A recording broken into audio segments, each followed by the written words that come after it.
guys! So for today, mag-unboxing tayo nito. Sobrang mahal nito, okay? 500 pesos, diba? First, mag-alcohol muna tayo. Siyempre, sa tabi ko lang yung desk ko. Buti na lang may stand na binili si mama.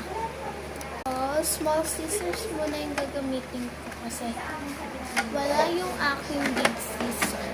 Nawawala din yung isa. Kamayin na lang natin. So, kailangan ko na lang ito sirain. Ay, talagang siya.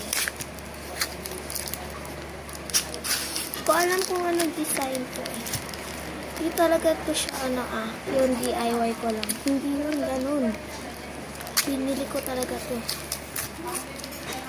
Pang-trophy to?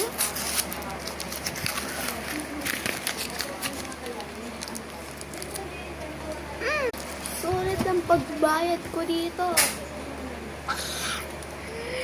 May pang-trophy ko na ako. Sana pang-trophy ko din laman neto na. Let's go! So, na-open ko na siya. At ito yung look niya. Sa next vlog ko is mag-arrange ako ng desk ko. Sorry guys, if hindi ako nakapag-upload ng maraming videos, ilang days at weeks at month na din. So, let's go!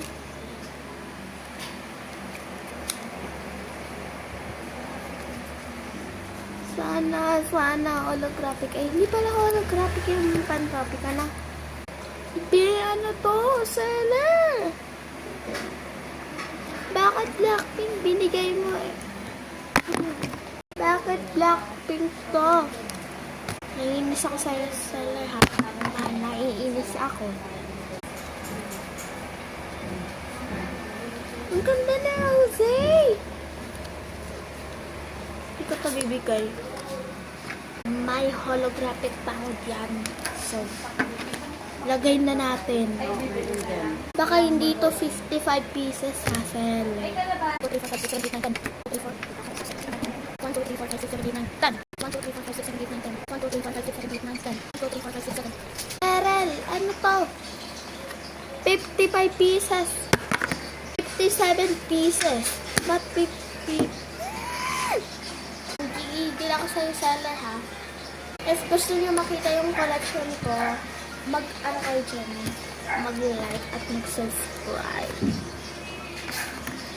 Abangan nyo na lang wait. Abangan nyo na lang yung video ko ha. Guys, like, bye!